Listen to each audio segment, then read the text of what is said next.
तक स्टूडेंट, तो स्वागत है आपके अपने YouTube channel Vidya Vihar computer classes में। और स्टूडेंट्स, यहाँ पर आप लोगों को तो मालूम हो ही चुका है कि बिहार दरोगा जो मेंस परीक्षा है उसकी तारीख 23 अगस्त 2020 को ये आपके निर्धारित कर दी गई है। तो स्टूडेंट, जैसा कि आपके दारोगा के 2446 पद को भरा जाना है और उसके लिए स्टूडेंट्स यहाँ पर टोटल अगर देखा जाए स्टूडेंट्स तो 50,072 अभ्यर्थी सफल घोषित किए गए थे उस समय में। 50,000 और स्टूडेंट्स 72 अभ्यर्थी उस समय जो सफल घोषित हुए थे, तो उनको यहाँ पर अब मेंस एग्जाम होगी। तो स्टूडेंट्स, यहाँ पर हम सिर्फ इस बात को ही चर्चा करने नहीं आए हैं। थोड़ी देर स्टूडेंट्स आपको यहाँ पर थोड़ी सी देखना है स्टूडेंट्स। हम यहाँ थोड़ी सी मुख्य परीक्षा जो होगी उसके प्रारूप पर बात करेंगे स्टूडेंट्स। और मैं यहाँ ये भी चीज़ बताने आया स्टूडेंट्स कि आप लोगों के लिए यहाँ पर मैं कुछ ज़रूरी क्लास भी लाऊंगा स्टूडेंट्स। आप लोग इस चैनल को सब्सक्राइब जरूर कीजिएगा और इस चैनल पर आकर ज़रूर देखिएगा। आपको बिहार दरोगा से रिलेटेड मैं बहुत ही इंपॉर्टेंट चीज़ बताऊंगा स्टूडेंट्स। तो थोड़ी सी यहाँ पर हम लोग मुख्य परीक्षा का जो प्रारूप है स्टूडेंट्स उस पर बात कर ले। तो यहाँ पर स्टूडेंट्स अगर देखें तो 2 पेपर में मुख्य परीक्षा आप लोगों के ली जाएगी। तो जो पेपर 1 होगा स्टूडेंट्स, तो पेपर 1 में आपके सामान्य अध्ययन, सामान्य विज्ञान, नागरिक शास्त्र, भारतीय इतिहास, भारतीय भूगोल, गणित और मानसिक योग्यता जांच यानी रीजनिंग से भी प्रश्न पूछे जाएंगे।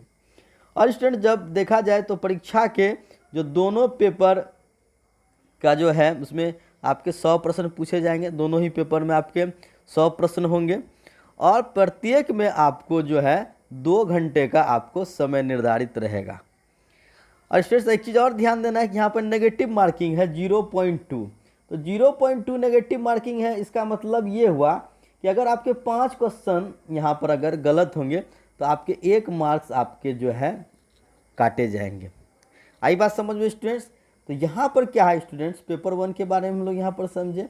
साथ ही स्टूडेंट्स क्या बात है कि हिंदी में आपको पास होना अनिवार्य है। ये आपके हिंदी आपके पेपर 1 के ही अंतर्गत आएंगे, लेकिन स्टूडेंट्स हिंदी में आपको जो है उसमें पास होना आपको अनिवार्य हो जाएगा। और हिंदी में क्या प्रश्न पूछे जाएंगे स्टूडेंट्स?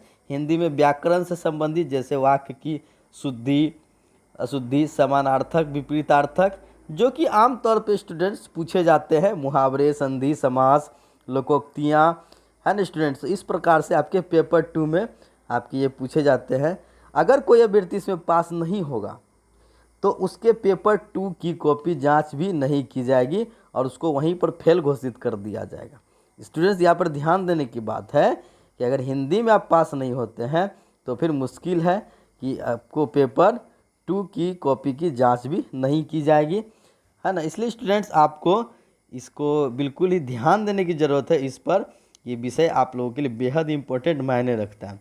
स्टूडेंट्स, यहाँ अगर पेपर 2 की हम लोग बात करें तो सामान्य अध्ययन के अंतर्गत ही सभी चीज़ें यानी कि इतिहास, भूगोल इत्यादि आ जाती है, लेकिन इनका वर्णन आयोग द्वारा अलग से भी किया गया है। तो अभ्यर्थियों को इस पर विशेष ध्यान देना चाहिए। सामान्य अध्ययन के अंतर्गत सामान्य ज्ञान में जो आपके करेंट अफेयर्स हैं, बड़ा छोटा, उसके बाद आपके प्रथम, समाचार एजेंसी, संसद से संबंधित प्रश्न, अर्थात आपको परंपरागत प्रश्न होंगे जिन्हें अभ्यर्थी किसी भी अच्छे सामान्य ज्ञान की आप जो किताब होती है उसमें आपको वो दिए गए हैं, उसे आप पढ़ के आप कर सकते हो। तो स्टूडेंट्स, यहाँ पर थोड़ा सा पेपर 2 में थोड़ा सा ज़्यादातर करंट अफेयर्स पे ध्यान दिया गया है।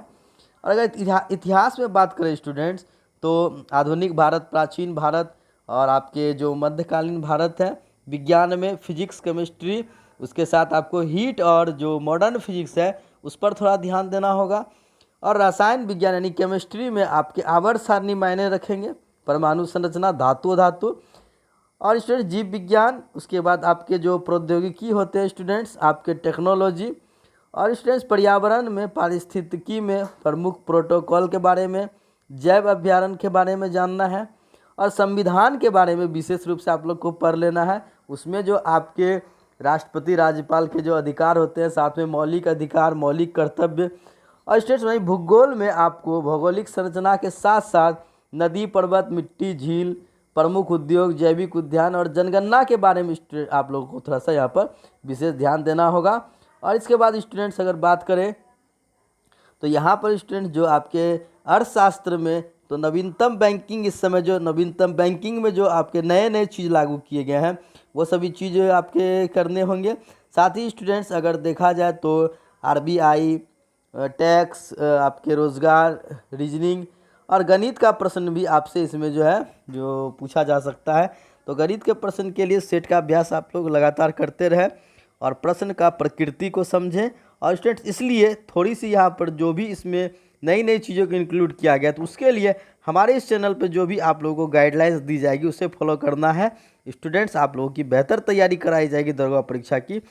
तो बिल्कुल इस चैनल को सब्सक्राइब करें और इस पर जुड़े रहे स्टूडेंट्स। तो मिलते हैं आपसे एक नए वीडियो के साथ, तब तक के लिए गुड बाय। जो लोग इस चैनल को इस समय वीडियो को देख रहे हैं तो ज़रूर लाइक और शेयर करें और सब्सक्राइब करना ना भूलें। तो जय हिंद, जय भारत।